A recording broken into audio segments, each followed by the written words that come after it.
அனைவருக்கும் வணக்கம் friends. KL winning tips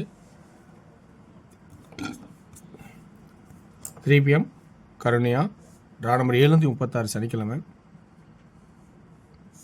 27/12/25 கேசிங் என்னென்னு பார்ப்போம். So week chart daily chart 2 option எடுக்க போகிறோம். அதுக்கு கூட நேற்றோட ரிவ்யூ பார்த்தோன்னா நம்ம எடுத்த ரிவ்யூவில் மிக மோசமான ஒரு அமைப்பில் அது ஆடவே இல்லை. இருந்தாலும் இன்றைக்கி நம்ம அதை கவனிச்சு தான் ஆகணும், வேறு வழியே இல்லை. கவனிக்காமல் விடக்கூடாது, அதில் ஒரு லைன் பார்த்தாகணும். இங்கே 7 வச்சா 786, அதில் எந்த ஒரு மாற்றமும் இல்லாமல் வாய்ப்பு இருந்தால் திரும்ப 7 சப்போர்ட்டுக்கு வச்சிங்க, மிஸ்ஸிங் ஆகக்கூடாது. ஏன்னா ஒரு நாள் பெண்டிங் விட்டு அடித்தா கூட அது 786 மாறதுக்கு சான்சஸாக இருக்குது. ஓகேங்களா? அடுத்தது இப்போ நல்லா கவனிக்க போகிறதுனா இந்த 3க்கு இந்த 3 ஆட்டான் 2 நாள் இடையில கேப்பு, இந்த 9க்கு இந்த 9 ஆட்டான் 2 நாள் இடையில கேப்பு, இந்த 5க்கு இந்த 5 ஆடிட்டான் 2 நாள் கேப்பு. பார்த்தீங்கன்னா இது கேப்பை கரெக்டாக முடிச்சிட்டான். இப்போ இது முடிஞ்சிச்சுன்னு வச்சுக்கலாமா, இல்லை புதுசாக ட்ரை பண்ணுவானா அப்படின்னு தெரியல. இப்போ இந்த இடத்துல நம்ம யோசிக்க வேண்டிய சுச்சுவேஷனில் இருக்குது. ரெண்டாவது மந்த்து சார்ட்டுக்கு பார்த்தீங்களா, அதனோட இதில் பார்த்தீங்கன்னா போன மாதம் 200 2 0, போன மாதம் 744 கிராஸில், இந்த மாதம் என்ன ஆடுவான். அதே மாதிரி ஏ போர்டில் 9 இந்த மாதம் என்ன ஆடுவான் அப்படின்னு கொஞ்சம் பார்க்க வேண்டிய சூழ்நிலை இருக்குது. நம்ம இதெல்லாம் கொஞ்சம் பார்த்தா தான் புரியும். டபுள்ஸ் ஆடுவானா, 2 9 ஆடணும், 3வது 9 ஆடுவானா அப்படின்லாம் கொஞ்சம் கவனிக்க வேண்டியதாக இருக்குது. ஆனால் 3வது 9 ஆடுவானா இங்கே ஆல்ரெடி 9 அடிக்கலாம். இப்போ 9 ஆட சான்ஸ் இருக்கான்னு பார்த்தா ரொம்ப கம்மி. அப்போ இன்னும் நம்ம கவனிச்சாகணும்.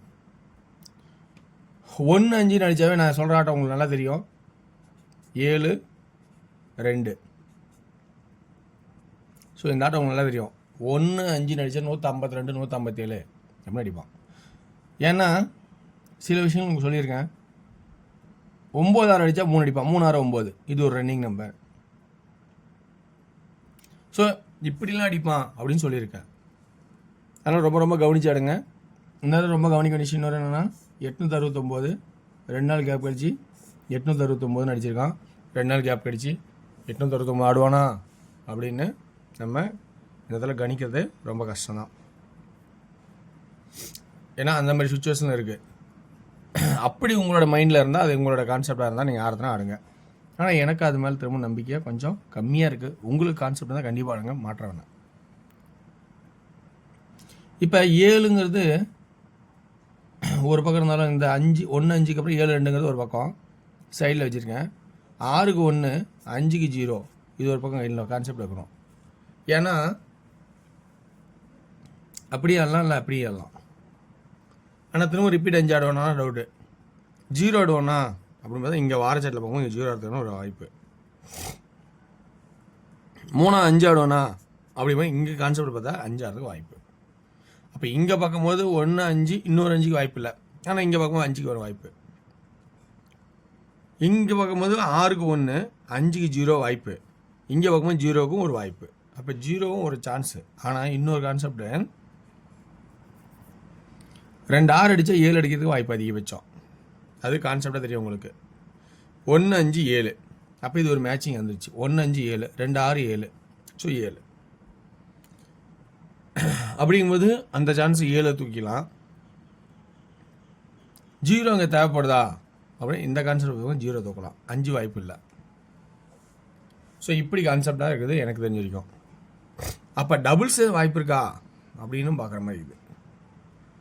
ஓகேங்களா? இப்போ சென்டர் போர்டில் வேறு என்னலாம் 7 வச்சுட்டேன். ஏன்னா 7 இந்த விட்டு பண்ண 7க்கு இந்த 5 கணக்கெல்லாம் 786. இப்போ இந்த 4 கணக்கு அடித்து 6னா இந்த 6 அப்படின்னா அடுத்து 3. ஸோ இது பி போர்டுக்கான கெஸ்ஸிங். சி பேட்டர்னுக்கு என்ன பார்க்கலாம். 954க்கு 954 இது ஒரு கட்டமே கட்டிட்டான். இங்கே ஆட்டம் முடிஞ்சுது. ஆனால் இந்த கான்செப்டுக்கு ஆடுவோன்னா 9 9 4ங்கிற ஒரு கான்செப்ட் ஆடுவோன்னா அப்படின்னு நம்ம பார்க்க வேண்டிய சுச்சுவேஷன் இருக்குது. ஆனால் ஆல்ரெடி அங்கே 4 இருக்குது இல்லை. ஒருவேளை 8 ஆடுவானா, ஏன்னா 2 9ஓட பவர் அட்வான்ஸ் ஆடினா 2 9ஓட பவரு அட்வான்ஸாக ஆடினா ஒரு நாள் கழிச்சு, அப்போ 2 5ஓட பவர் அட்வான்ஸ் ஆனால் 0 தானே வரணும். ஸோ 3ஓட கான்செப்ட் ஆடலை. அப்போ 8 அல்லது 0, 8ங்கிறது திரும்பவும் அது விடுபட்ட நம்பர் ஆனால் 8, 3க்கு பவரு, 2 9ஓட பவர் வந்துருச்சு, 2 5க்கு பவர் 0. ஸோ இப்படி நான் யோசிக்கிறேன். இது நல்லபடியாக ப்ளஸ் பண்ண தான் சந்தோஷம். ஸோ இதுதான் கான்செப்டு. இதில் 2D எப்படி ஆடுவோம்னா 72 27 23 28 20 78 38 30 70 0 0. ஸோ இந்த மாதிரி கான்செப்ட் இருக்கணும், கொஞ்சம் கவனிச்சு பாருங்கள். 3D 778 278 770 270, அது சாரி 0 78 நேற்று வச்ச கெஸ்ஸிங்கு, 0 30 0 70, இந்த மாதிரி கான்செப்ட் எடுத்துருக்கேன். இது உங்களுக்கு கான்செப்ட் ப்ளஸ் பண்ணால் தான் எடுத்துங்க. ஸோ சிறந்த கமெண்ட்கள் பயன்படுத்திக்கங்க. உங்களுக்கு தெரிஞ்ச கமெண்ட்ஸும் கொடுங்க, மற்றவங்களுக்கு பயனுள்ளதாக இருக்கும். அடுத்து நம்ம பார்க்க போகிறது டிஆர். டிஆர் கெஸ்ஸிங்கில் 1 PM ஷோக்கு ஏ போல் 0 அல்லது 9, பி போல் 9 அல்லது 6, சி போல் 6 அல்லது 9, ரெண்டும் ஒன்று தான். 2D 96 69 99 66 09 06, இதுதான் 2Dயாக அதிகபட்சமாக கான்செப்ட் இருக்குன்னு என்னோட ஐடியாவில் எடுத்திருக்கேன். 3D 0 96 996 0 69 966. ஸோ அப்படின்னு கான்செப்ட் எடுத்துருக்கேன். இந்த கான்செப்டில் உங்களுக்கு ப்ளஸ் பாயிண்ட்டு இருக்கா அப்படின்னு நல்லா கவனித்து பாருங்கள். 0 99. அடுத்து நம்ம 3D இதில் 6 PM ஷோவில் 2D